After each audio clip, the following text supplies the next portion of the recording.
And developing your self-awareness can help you uncover your purpose as a father. Now, there are three parts to our self-awareness. Go ahead and talk about the first one, Pops. Yeah, absolutely, son. So the first part of our self-awareness is something we call emotional self-awareness. And that's just recognizing when you're angry, when you're stressed, when you're distracted, and then understanding how those things can affect your interactions. I want to illustrate this with a story. A few years ago, Avery called me to see if he could borrow my car. His was in the shop and he needed to run some errands. About 10 minutes after he left my home, he called and he let me know that he had had an accident. Well, immediately, my emotions took me to a place where I was angry and I was highly upset. I asked him what happened, and he told me that he hit a car in front of him and that car hit the car in front of it. Now, all of a sudden, I was just highly disappointed. And I asked him, did anyone get hurt? And he said no. Then my emotional roller coaster took me to feeling happy and a little bit joyful that nobody was hurt. I asked about the damage to the other cars, and he said the damage wasn't that bad. I was kind of relieved by that. But then I said, well, what about my car, son? What does it look like?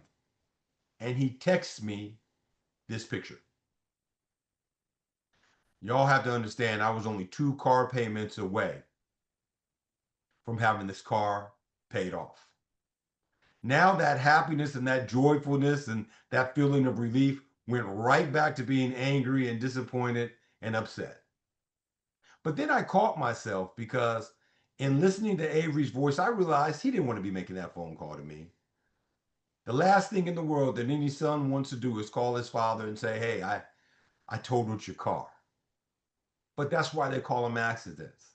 And that's what I had to remind myself of in that moment. What was Avery feeling? I knew what I was feeling, but what was Avery feeling? And so I had to be mindful of that. That's just an example of how our emotional self-awareness can affect us on an hourly, a daily, a weekly basis. We just have to tune into those things when we're interacting with the people that we love. Yeah, not my best moment. Let's go ahead and move on to the second part of our self-awareness, which is accurate self-assessment. Being honest with yourself is hard, but it's essential.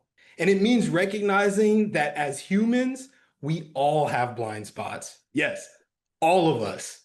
And if you're the type of person that's watching this and thinking, yeah, I don't have any blind spots, well, guess what?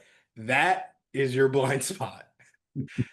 Look, accurate self-assessment helps fathers avoid operating on assumptions about themselves.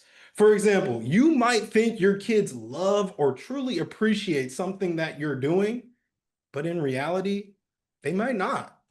It ensures that your actions are matching your words so that what you say aligns with what you do. For instance, you might tell your kids, I'm very proud of you. But if your actions are rushed, distracted, absent, then they won't even feel it.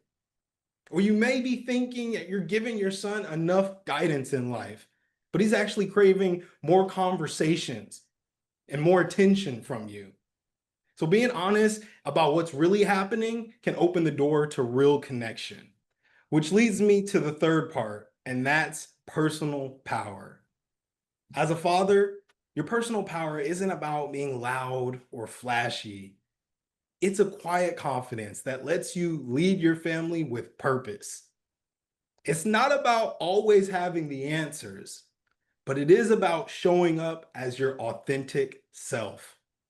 And your kids will notice this, whether you realize it or not. By embodying this confidence, you are modeling the behavior for them. Now, personal power also builds resilience. And when your son sees you persevere through life's challenges and life's obstacles, you're showing him the coping skills that he'll need to face setbacks with strength and determination. Hey, everybody, it's Pops.